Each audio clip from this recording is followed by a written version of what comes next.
Good morning, सुप्रभात my dear student. मैं राकेश कुमाऊत और आपके सामने हाजिर हूँ हेलो एल्केन्स व हेलो एरिन्स की chemical reaction of hello arenes और हेलो एल्केन्स का टॉपिक लेके। तो सब लास्ट क्लास में हमने देखा था कि एल्कीन से कैसे एल्किल हैलाइड का निर्माण करते हैं। तो उसमें अपने पास एक रिएक्शन रह गई थी, तो वह थी from alkene addition of halogen. Alkene पर हेलोजन की अभिक्रिया, हेलोजन की अभिक्रिया हिंदी में ये होगा इसका ट्रांसलेशन। तो देखिए बच्चों, यहाँ एल्किन है, alkene means carbon double bond. तो 2 कार्बन की एल्किन है। एल्किन होने के लिए कम से कम 2 कार्बन होनी चाहिए, ये तो आपके समझ में आ रहा होगा। तो इसका नाम है एथीन। क्या नाम है इसका? एथीन। अगर एथीन की अभिक्रिया ब्रोमीन जल से, क्या है? ब्रोमीन जल। तो ब्रोमीन जल बेसिकली क्या है? लाल रंग का होता है। कौन से कलर का होता है? लाल रंग का, रेड कलर का होता है। CCl4 उत्प्रेरक की उपस्थिति में कराई जाए तो जो ब्रोमीन का लाल रंग है वह उड़ जाएगा, अर्थात रंगहीन उत्पाद मिलेगा। तो यहाँ पर जो ये अभिक्रियाएं ये असंतृप्तता के परीक्षण में काम आती हैं। किस में काम आती हैं? असंतृप्तता के परीक्षण में। ऐसा आपको 11th क्लास में पढ़ाया गया है, असंतृप्तता का परीक्षण। तो असंतृप्तता का परीक्षण होता क्या है? जब एल्कीन की अभिक्रिया ब्रोमीन जल से CCl4 की उपस्थिति में कराई जाती है तो विशिनल डाई ब्रोमाइड अर्थात एथेन 1,2 डाई ब्रोमाइड का निर्माण होने के कारण क्या हो जाएगा? ब्रोमीन का लाल रंग उड़ जाएगा। तो ब्रोमीन का लाल रंग उड़ जाएगा तो ये अभिक्रिया किसके काम आएगी? अपने पास ये अभिक्रिया अपने पास असंतृप्तता के परीक्षण में काम आएगी। अब नेक्स्ट जो टॉपिक है, वेरी इंपॉर्टेंट टॉपिक है, chemical reaction of halo alkane. Chemical reaction of halo alkane means halo alkane की रासायनिक अभिक्रिया। हेलो एल्केन की रासायनिक अभिक्रिया। तो हेलो एल्केन की रासायनिक अभिक्रिया का मतलब यह है कि अब जो अपने पास हेलो एल्केन है, बोले तो RH, वह अपने को अभिकारक में दिखेगा। अभिकारक में दिखने का मतलब है कि वह अभिक्रिया में भाग लेगा और किसी न किसी दूसरे रिएजेंट या अभिक्रमक से अभिक्रिया करेगा और नया उत्पाद का फॉर्मेशन करेगा।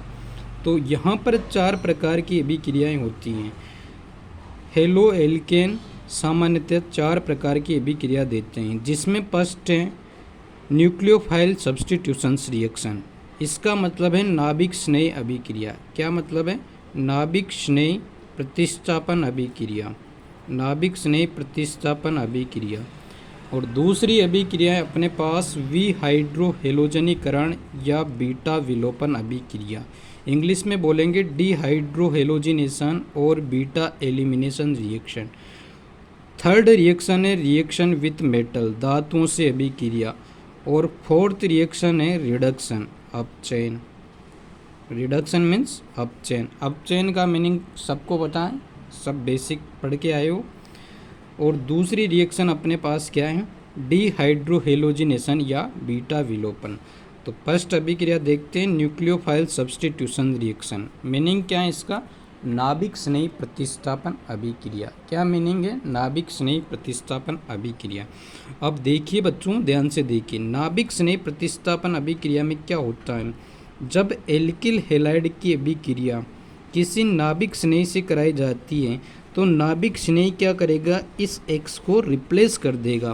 तो इस वजह से इसको बोलते हैं नाभिक स्नेह प्रतिस्थापन अभिक्रिया।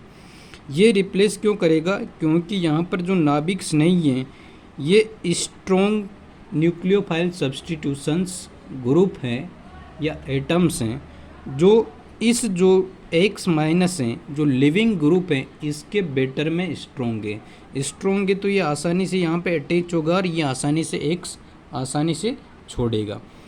तो यहाँ पर ये समझ में आ रहा है कि जो आर एक्स हैं, आर एक्स में हेलोजन की जो विद्युत ऋणता है वह कार्बन से ज़्यादा है। Means halogen is more electronegative than carbon. तो यहाँ बॉन्ड के इलेक्ट्रॉन कौन खींचेगा? बॉन्ड के इलेक्ट्रॉन हेलोजन खींचेगा। हेलोजन खींचेगा तो यहाँ पर क्या हो जाएगा? पार्शियली पॉजिटिव चार्ज डेवलप हो जाएगा एल्किल पर। अगर एल्किल पर आंशिक धनावेश उत्पन्न होता है तो अपने पास किसका निर्माण होता है? कार्बोकेटाइन का निर्माण होता है, कार्ब धनाइन का निर्माण होता है। अब कार्ब धनाइन जो अपने को मिलेगा, उस कार्ब धनाइन के पास इलेक्ट्रॉन की क्या होगी? डिफिशियंसी होगी, मतलब इलेक्ट्रॉन कम होंगी, तभी तो कार्ब धनाइन का निर्माण हुआ। अब तो उसको जो इलेक्ट्रॉन देने का काम करेगा वह इलेक्ट्रोफाइल करेगा, सॉरी न्यूक्लियोफाइल करेगा। न्यूक्लियोफाइल का मतलब है नाभिक स्नेही। नाभिक स्नेह मतलब नाभिक से कौन स्नेह रखेगा? जिसके पास इलेक्ट्रॉन ज़्यादा होंगे, नेगेटिव स्पीसीज।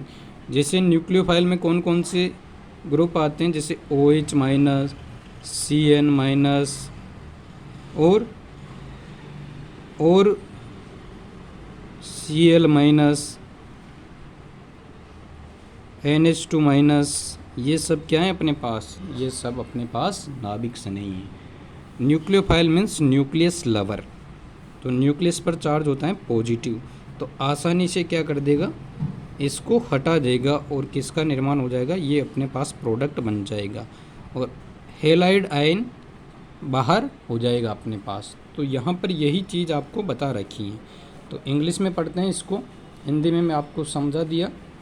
इंग्लिश में है, in haloalkanes the halogen atom is attached to the carbon atom as the halogen atom is more electronegative than carbon.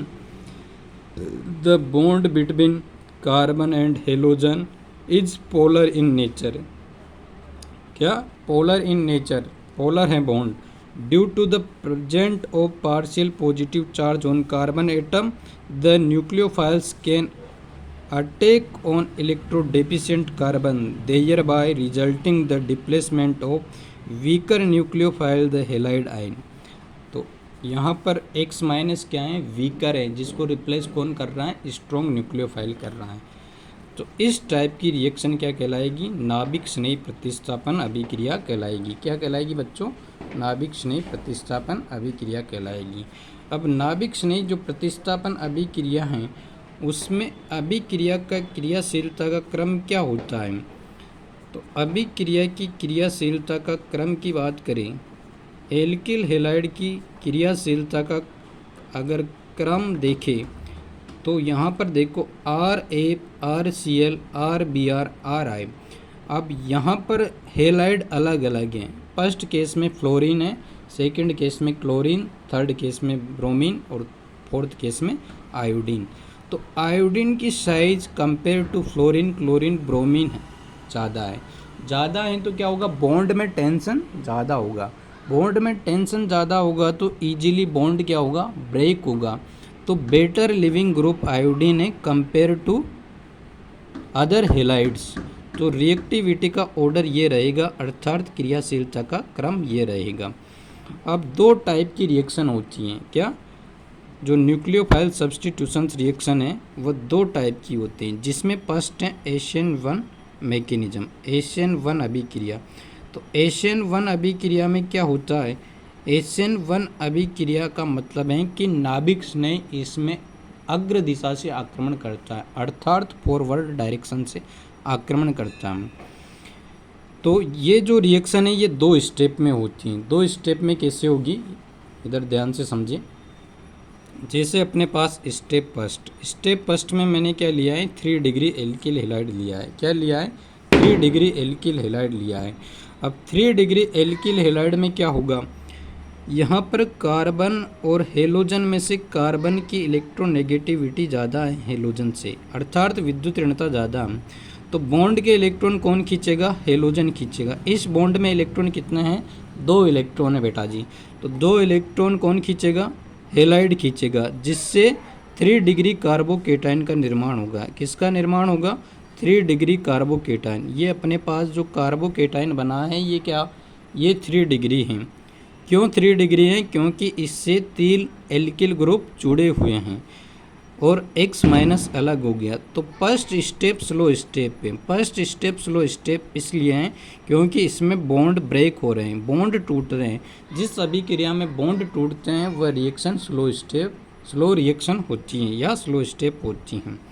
अब सेकंड स्टेप सेकंड की बात करें तो सेकंड स्टेप में जो अपने पास 3 डिग्री कार्बोकेटाइन बना है या कार्बोधनाइन बना है उस पर नाभिक स्नेह का आक्रमण होगा। किसका आक्रमण होगा, नाभिक स्नेह का। तो नाभिक स्नेह इसको क्या करेगा, इलेक्ट्रॉन देगा। इलेक्ट्रॉन देगा तो यहाँ पर जो अपने पास हैं वह क्या हो जाएगा, ये प्रोडक्ट बन जाएगा। ये इलेक्ट्रॉन दे दिया तो बॉन्ड का फॉर्मेशन हो गया, तो इसकी डिफिशियंसी अपने पास कंप्लीट हो गई, मतलब इलेक्ट्रॉन इसको कंप्लीट मिल गए। और ये जो रिएक्शन है, ये जो स्टेप है ये पास्ट स्टेप है, अर्थात तीव्र अभिक्रिया है। तो यहाँ पर ये अपने को क्या मिल गया, उत्पाद मिल गया। अब रेट ऑफ रिएक्शन की बात करें तो रेट ऑफ रिएक्शन इन दोनों अभिक्रियाओं के लिए अपने को लिखना है। तो rate of reaction upon chemical kinetics में पढ़ते हैं कि अभिक्रिया का वेग क्या होता है। तो मैं आपको बता दूं कि अभिक्रिया का वेग वह होता है जिस पर अभिकारकों की सांद्रता पर अभिक्रिया का वेग निर्भर करता है। मतलब रेट ऑफ रिएक्शन का मतलब है जिन अभिकारकों की सांद्रता पर अभिक्रिया का वेग निर्भर करता है उसको बोलते हैं अभिक्रिया का वेग। अब यहाँ पर जो अभिक्रिया का वेग होगा वह ओनली सेकंड स्टेप में जो रिएक्टेंट हैं, अभिकारक हैं, उनकी सांद्रता पे ही निर्भर करेगा, या फर्स्ट स्टेप में जो अभिकारक है उनकी सांद्रता पे ही निर्भर करेगा। ये आपके सामने क्या है, क्वेश्चन है। तो केमिकल काइनेटिक्स रासायनिक बल गतिकी में पढ़ते हैं कि जो स्लो स्टेप हैं, जो धीमा पद हैं, वह क्या है, रेट डिटरमाइन स्टेप होता है। क्या होता है, रेट डिटरमाइन स्टेप होता है। अर्थात अभिक्रिया के वेग को डिटरमाइन करता है, वेग निर्धारक पद होता है। तो वेग निर्धारक पद का मतलब यह है कि जैसे आपको सिंपल जनरल उदाहरण देना चाहूँ, जैसे मैं आपको पढ़ा रहा हूँ, आपकी क्लास ले रहा हूँ। अब यहाँ जो स्टूडेंट है वह 18 स्टूडेंट हैं। अब यहाँ पर अभी क्या है, 17 स्टूडेंट ही यहाँ प्रेजेंट है। अगर कोई स्टूडेंट नहीं आता है क्लास में तो मैं उसके बारे में पूछूंगा कि आज फलाना आदमी क्यों नहीं आया या फलाना स्टूडेंट क्यों नहीं आया। तो क्या होगा, अगर वह स्लो है इस वजह से मेरी क्या है, रिएक्शन नहीं हो रही, मेरी पढ़ाने की प्रक्रिया मैं स्टार्ट नहीं कर रहा हूँ, तो स्लो स्टेप क्या करेगा, रेट डिटरमाइन स्टेप होगा। तो स्लो स्टेप पर अभिक्रिया का वेग निर्भर करेगा। तो यहाँ पर रेट ऑफ रिएक्शन केवल फर्स्ट स्टेप पर ही निर्भर करेगी, अर्थात स्लो स्टेप पर ही निर्भर करेगी। तो यहाँ पर अभिक्रिया का वेग केवल एल्किल हैलाइड की सांद्रता पर निर्भर करता है, न कि नाभिक स्नेह की सांद्रता पर। तो अब इसको हटाएंगे प्रोपोर्शनल को, तो यहाँ पर स्थिरांक आएगा K और एल्किल हैलाइड की सांद्रता। तो यहाँ पर ऑर्डर ऑफ रिएक्शन, अभिक्रिया का ऑर्डर क्या है, तो ऑर्डर ऑफ रिएक्शन क्या होता है, अभिक्रिया की कोटि होती है। तो अभिक्रिया की कोटि अपने पास क्या हो जाएगी, अभिक्रिया की कोटि 1 हो जाएगी, क्योंकि यहाँ पर जो अभिक्रिया का वेग है वह जिन अभिकारकों की सांद्रता पर निर्भर कर रहा है उसकी घात क्या है, उसकी घात 1 है। इस वजह से अभिक्रिया की कोटि क्या हो जाएगी, 1 हो जाएगी। तो SN1 स्टेप में क्या चीज़ें आपको समझने में आई है, एक चीज़ तो ये समझ में आई है कि जो SN1 अभिक्रिया हैं वह एका अणु नाभिक स्नेह प्रतिस्थापन अभिक्रिया है। कौन सी अभिक्रिया है, एका अणु नाभिक स्नेह प्रतिस्थापन अभिक्रिया है। और दूसरी जो चीज़ समझ में आई है वह दूसरी चीज़ ये समझना है कि इसमें जो नाभिक स्नेह है वह अग्र दिशा से आक्रमण करता है।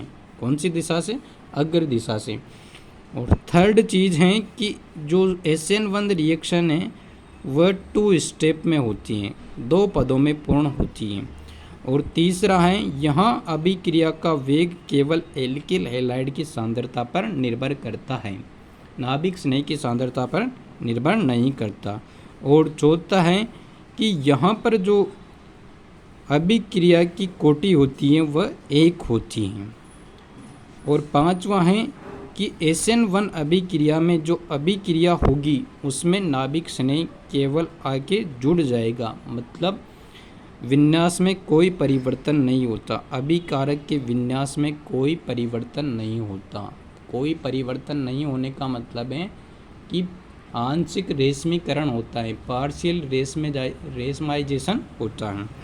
अब ऑर्डर ऑफ रिएक्टिविटी की बात करूं तो लास्ट स्टेप में ये लिखना है कि 3 डिग्री एल्किल हैलाइड सबसे ज़्यादा SN1 रिएक्शन देगा और सबसे कम क्या देगा 1 डिग्री एल्किल हैलाइड। तो ये इसकी क्रियाशीलता का क्रम है। क्यों है ऐसा? ऐसा इसलिए है क्योंकि 3 डिग्री एल्किल हैलाइड ज़्यादा स्टेबल है कंपेयर टू 1 डिग्री। तो 3 डिग्री यहाँ पर जो कार्बोकेटायन बनेगा वो ज़्यादा स्टेबल होगा 2 डिग्री और 1 डिग्री की कंपैरिजन में, क्योंकि 3 डिग्री में 9 अल्फा H है, 9 अल्फा H हाइड्रोजन है। तो यहाँ से इसको क्या करेगा, हाइपर कॉन्जुगेशन करेंगे तो यहाँ पर 9 स्ट्रक्चर पॉसिबल है।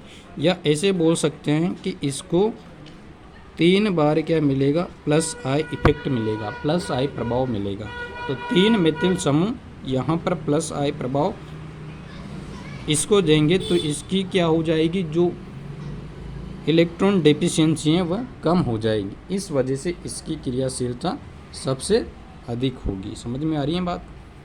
अब नेक्स्ट बात करेंगे आगे SN2 अभिक्रिया की।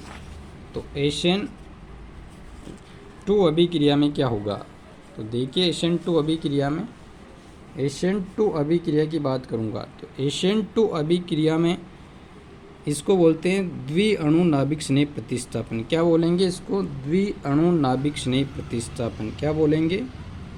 नाम हो जाएगा इसका द्विअणु नाभिक स्नेह प्रतिस्थापन, नाभिक स्नेह प्रतिस्थापन। अब इसको इधर ढंग से समझो। यहाँ पर क्या होगा, यहाँ पर जो द्विअणु नाभिक स्नेह प्रतिस्थापन अभिक्रिया है उसमें क्या होगा वह चीज़ आपको ढंग से समझनी है। तो ढंग से समझने के लिए मैं एक नया पेज ले लेता हूँ, उस पेज से और अच्छे से आपको क्लियर हो जाएगा। तो अपने पास ये पेज हैं, क्या है अपने पास ये पेज है। इस पेज में क्या है आपको समझना है। तो पेज में क्या, द्विअणु नाभिक स्नेह प्रतिस्थापन, नाभिक स्नेह प्रतिस्थापन, द्विअणु नाभिक स्नेह प्रतिस्थापन जो कि वेरी इम्पोर्टेंट है। अब इस केस में क्या होगा, इस केस में जिससे अपने पास एल्किल हैलाइड है उस पर नाभिक स्नेह का आक्रमण होगा। अब यहाँ पर जो नाभिक स्नेह है वह बैकवर्ड साइड से अटैक करेगा। बैकवर्ड साइड का मतलब है पीछे की दिशा से नाभिक स्नेह आक्रमण करेगा। आक्रमण करेगा तो यहाँ पर क्या होगा, एक संक्रमण अवस्था का निर्माण होगा। संक्रमण अवस्था या ट्रांजिशन स्टेट वह होती हैं जिसमें पुराने बॉन्ड टूटने की कंडीशन में होते हैं और नए बॉन्ड बनने की कंडीशन में। तो ये वाला जो बंध हैं ये टूटने की कंडीशन में है। कौन सी कंडीशन में है? ये वाला टूटने की कंडीशन में है और ये वाला बनने की कंडीशन में है। तो इसको बोलते हैं संक्रमण अवस्था या ट्रांजिशन स्टेट। संक्रमण अवस्था या ट्रांजिशन स्टेट। संक्रमण अवस्था क्षणिक समय होती हैं, तो कुछ समय बाद ये क्या हो जाएगी, उत्पाद में परिवर्तित हो जाएगी। बहुत कम समय के लिए एग्जिस्ट करती हैं। तो यहाँ पर ये उत्पाद का निर्माण हो गया अपने पास और X माइनस बाहर निकल गए। आ रही है बात समझ में? तो नाभिक स्नेह प्रतिस्थापन अभिक्रिया में क्या होगा, यहाँ पर नाभिक स्नेह बैकवर्ड दिशा से आक्रमण करेगा द्विअणु में। उदाहरण से देखो, उदाहरण से और अच्छे से क्लियर हो जाएगा। जैसे अपने पास ये अलग अलग ग्रुप अटैच हैं। यहाँ पर H हैं, यहाँ पर H भी हो सकता है या कोई एल्किल ग्रुप हो सकता है। और यहाँ पर अब यहाँ पर क्या होगा, न्यूक्लियोफाइल बैकवर्ड साइड से अटैक करेगा। बैकवर्ड साइड से क्या आ गया, न्यूक्लियोफाइल। अब यहाँ पर अगर बड़े बड़े ग्रुप होंगे तो नाभिक स्नेह को आक्रमण करने के लिए जगह बनानी पड़ेगी, तो जगह नहीं मिलेगी। जगह नहीं मिलेगी तो यहाँ आक्रमण आसानी से नहीं होगा। इस वजह से मैंने क्या किया है, छोटे छोटे ग्रुप मतलब तीनों जगह हाइड्रोजन जोड़े हैं। तो तीनों जगह हाइड्रोजन जोड़ने पर क्या होगा, ये हाइड्रोजन नाभिक स्नेह को क्या करेंगे, जगह देंगे। तो जगह देंगे तो देखो हाइड्रोजन की शिफ्टिंग किस टाइप से होगी। जैसे यहाँ पर क्या किया है, ये कार्बन पे अटैक किया है, तो यहाँ पर ये हाइड्रोजन क्या हो जाएगा, थोड़ा ऊपर हो जाएगा, ऐसे ऊपर हो जाएगा। और ये वाला हाइड्रोजन थोड़ा आगे हो जाएगा, और ये वाला हाइड्रोजन ऐसे हो जाएगा। समझ में आ रही है। तो यहाँ पर क्या हो गया, इनवर्जन हो गया। क्या हो गया, संक्रमण अवस्था या ट्रांजिशन स्टेट में क्या हो गया, इनवर्जन। इनवर्जन का मतलब है प्रतिपन हो गया, उल्टा हो गया, मतलब पलट गया। पूरा विन्यास क्या हो गया, पलट गया। और किसका निर्माण हो गया, अपने पास निर्माण हो गया, ये उत्पाद का निर्माण हो गया।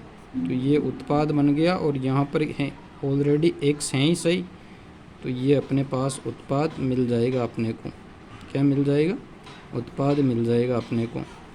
और बाहर क्या हो गया, बाहर अपने पास X माइनस बाहर हो गया।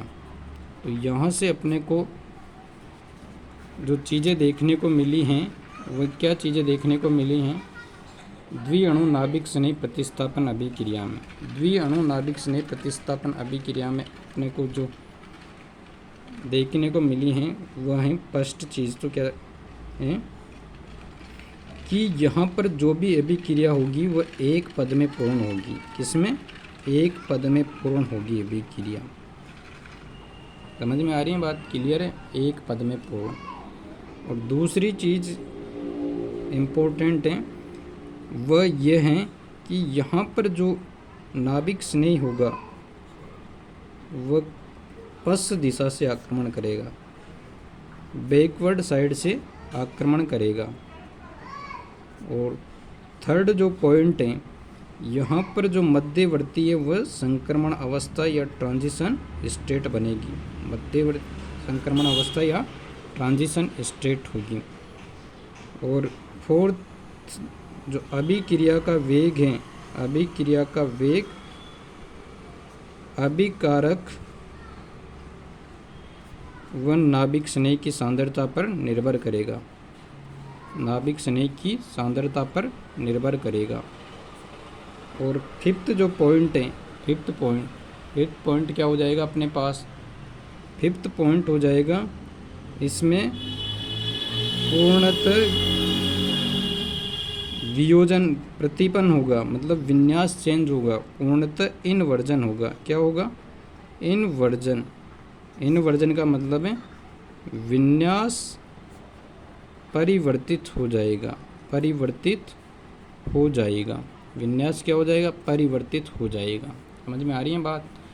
और क्रियाशीलता की बात करें तो क्रियाशीलता सबसे ज़्यादा कौन दिखाएगा, 1 डिग्री एल्किल हैलाइड सबसे ज़्यादा दिखाएगा, उसके बाद 2 डिग्री और सबसे कम 3 डिग्री।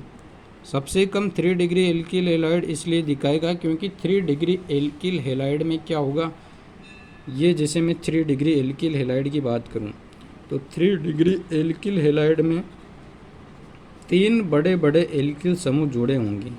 3 बड़े बड़े एल्किल समूह जुड़े होंगे तो नाभिक स्नेह अगर पीछे से आक्रमण करने आएगा तो उसको क्या है, स्पेस नहीं मिलेगा, जगह नहीं मिलेगी, क्योंकि उसको अटैक कहाँ पे करना है, इस कार्बन पे। तो इस वजह से स्टेरिक हिंड्रेंस या त्रिविम बाधा उत्पन्न हो जाएगी। क्या उत्पन्न हो जाएगी, त्रिविम बाधा या स्टेरिक हिंड्रेंस डेवलप हो जाएगा, स्टेरिक हिंड्रेंस डेवलप हो जाएगा, जिससे इसकी क्रियाशीलता सबसे कम होगी, क्रियाशीलता या रिएक्टिविटी सबसे कम होगी, क्रियाशीलता या रिएक्टिविटी सबसे कम होगी। तो ये चीज़ें आपको देखने को मिली। अब यहाँ पर रेट ऑफ रिएक्शन की बात करें, यहाँ पर रेट ऑफ रिएक्शन की बात करें तो रेट ऑफ रिएक्शन क्या हो जाएगा, यहाँ पर इधर देखिए, ये अपने पास ये स्पेस है, यहाँ पर देखते हैं रेट ऑफ रिएक्शन।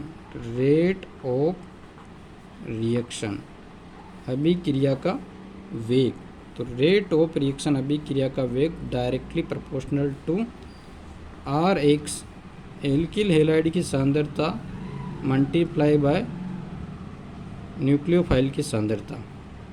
अब यहाँ पर जो अभिक्रिया का वेग है, इस समानुपाती को हटाएंगे तो क्या होगा, के कांस्टेंट आएगा और आर एक्स और एन यू हो जाएगा। एन यू मतलब नाभिक स्नेह। तो यहाँ पर जो अभिक्रिया की कोटि होगी, क्या अभिक्रिया की कोटि, अभिक्रिया की कोटि क्या हो जाएगी, अभिक्रिया की कोटि होती क्या है, अभिक्रिया की कोटि का मतलब है कि वे अभिकारक जिनकी सांद्रता से क्या होता है, अभिक्रिया का वेग डिसाइड होता है, उनका योग ही अभिक्रिया की कोटि होगी। तो इसकी सांद्रता भी की पावर भी एक है और इसकी सांद्रता की पावर भी एक है, तो कोटि हो जाएगी 1 + 1 अर्थात 2 हो जाएगी। तो SN2 अभिक्रिया की कोटि क्या हो जाएगी अपने पास, SN1 अभिक्रिया की कोटि हो जाएगी 2 हो जाएगी, क्या हो जाएगी 2 हो जाएगी। तो इस कारण इसको क्या बोलेंगे, bimolecular nucleophile substitutions reaction. क्या नाम हो जाएगा इसका, बाय मोलिक्यूलर न्यूक्लियोफाइल सब्स्टिट्यूशन। तो ये चीज़ समझ में आ गई। तो होमवर्क है आपके लिए, SN1 और SN2 अभिक्रिया में डिफरेंस बताना है, टेबल बना के डिफरेंस बताना है। जितने आप डिफरेंस बता सकते हो उतने डिफरेंस बताना है। तो आज की क्लास में बस इतना ही। अब नेक्स्ट क्लास में क्या करेंगे, इनके एग्जाम्पल देखेंगे। Thank you.